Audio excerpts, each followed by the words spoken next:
Um segundo erro muito comum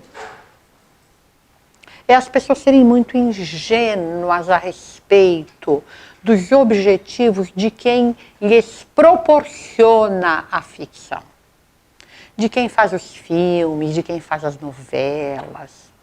O mundo é uma guerra. As pessoas que se julgam menos ingênuas pensam que a Rede Globo e todos esses grandes potentados das comunicações, eles estão ali para ganhar dinheiro. Claro, há pessoas que estão interessadas no dinheiro. São as pessoas desimportantes, que entendem mal o mundo. Não é que eu quero dizer que a Rede Globo não quer ganhar dinheiro, é óbvio que a Rede Globo quer ganhar dinheiro. Mas também o dinheiro está a serviço de outra coisa.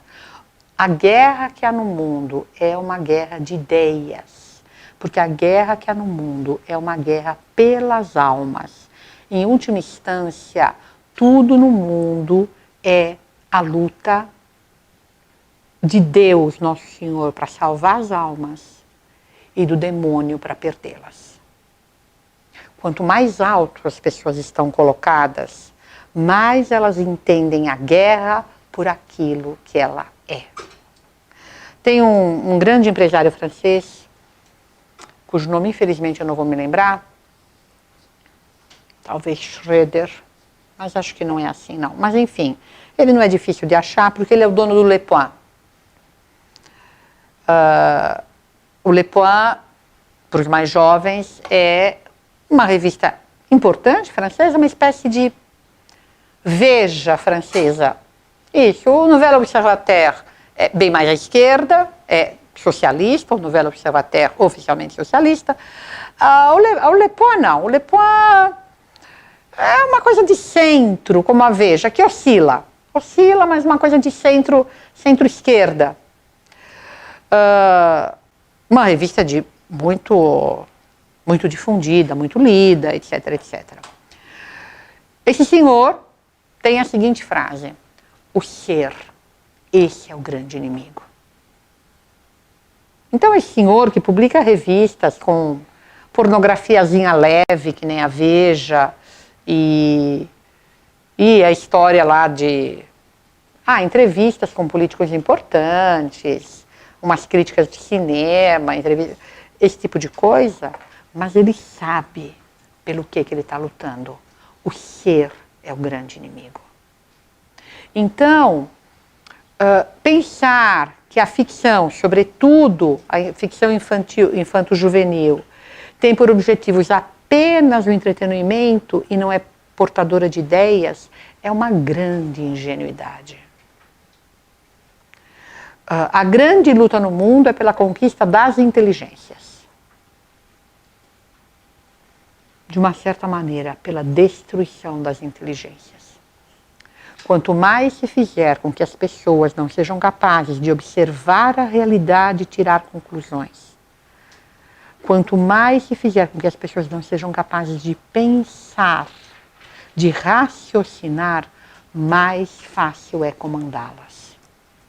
Mais fácil é levá-las para onde se quiser. Então, toda peça de ficção que passa na televisão, que tem alguma importância, ela tem uma ideia que a comanda.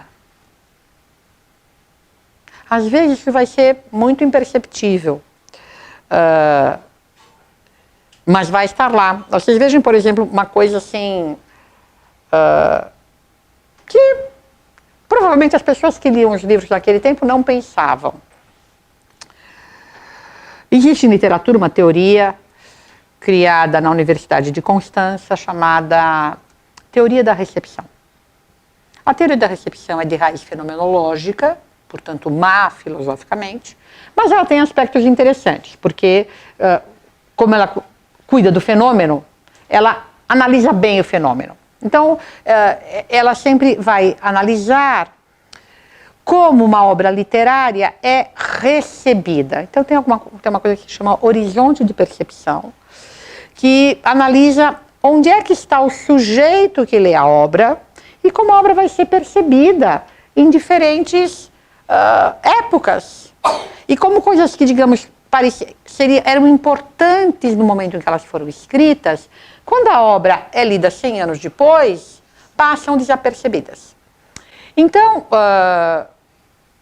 agora eu estou em dúvida, eu não me lembro se é o Ials que comenta isso no livro ou se é o Starobinsky que comenta na introdução. Mas um dos dois, ou Ials ou Starobinsky, comenta isso. Acho que é o Ials, acho que está no corpo do livro isso.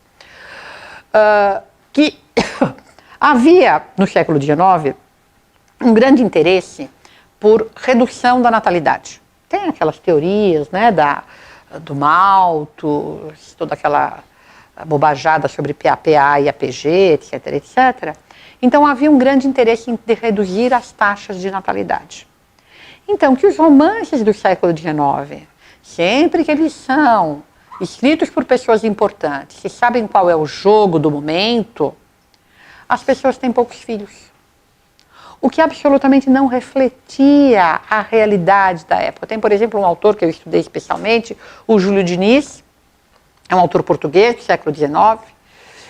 E, claro, em Portugal, no século XIX, o normal, ainda mais que ele fala, normalmente os romances dele, uma parte deles, pelo menos, se passa no campo.